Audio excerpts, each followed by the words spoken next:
Well, there is something fishy going on in the waters around. Get it? Fishy? Fishy. Because we're talking about actual fishing, and it's going on right here in New York City. A growing number of people doing what was once unthinkable in some of the country's busiest waterways. Yeah, they're hitting up the Schuylkill, they're hitting up the East River. ABC's Will Gans climbed on board the Capital Princess in Manhattan's East River to get a closer look at the fish and fishermen who have taken up some urban angling. It runs through the heart of New York City, bordered by factories and highways, fed by one of the most polluted creeks in America. A famed final resting place, a punchline for generations. East River? The most heavily trafficked, overly contaminated waterway on the eastern seaboard? Forget all of that. We're going fishing on the East River. Welcome aboard the Capital Princess. This is your assistant, Captain Will speaking. We're about to be catching some serious fish. It's the ultimate in urban angling. Fishermen casting their lines in the shadows of some of New York City's most soaring skyscrapers. Some even eating their catch. More on that later. But the best way to learn about it is to do it, right? Well, my first few minutes on board the Capital Princess were anything but smooth sailing. There wasn't a whole lot of instruction.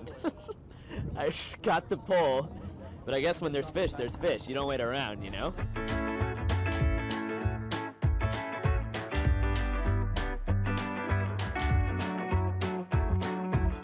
Except for me, everything but the fish were biting.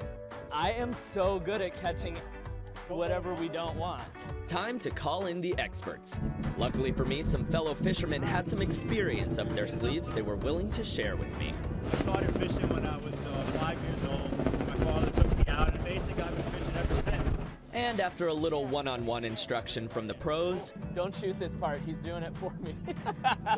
it was time to see if I knew what I was doing. Yeah, no, hold it there. Hold it there. Reel it in. Reel it in. How many pounds would you say that is? This one probably 4 pounds. 4? Yeah. It felt like 400. All right, so my weight calculations were a little off, but it was the confidence boost I needed. In fact, I felt like, well, I'm the king of the world! and back to reality. It was time to see if this king of the world could fly solo and hook a Titanic catch all by myself. All right, this... That's a fish. That's a fish. Keep reeling. Jeez. Reel it in. Reel it in. Strike there. Strike. Don't reel. Don't reel. Don't reel. Don't reel. Don't reel. Don't reel. You got a bass. He's got a striped bass. Turns out my catch of the day, a striped bass, was really a catch of the month, or longer. This is how it's done. This is how we do it on the Capital Princess. Hey! People spend a half a lifetime fishing for striped bass and don't do what you did in a matter of moments.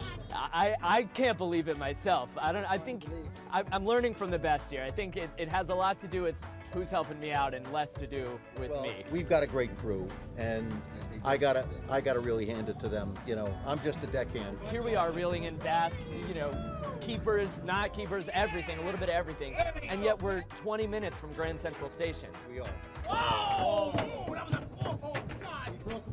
Despite the proximity to the traffic and the skyscrapers, the water is clean and the fish is fresh enough to eat. So back on land, our urban anglers can't wait to cook their catches of the day. Will Gans, ABC News, on the East River. That was a huge bass he caught. That was a huge bass. Yeah, nice job. I'm seriously hoping there's no food that's brought on set right now. You're not going to test Not gonna eating test the East that River out. fish? So that's very cool. And one of the fishermen on the boat, apparently, he actually uses some of his catch frequently to feed some elderly around New York City, some people that are less fortunate, and he actually will cook it up, go to their homes, and serve them a full meal. You went to school in Boston. Would you eat anything from the Charles River? No, I don't think so. I lived in D.C. I have to confess, I don't want anything from the East River either. I would not fish in the Anacostia. Sorry.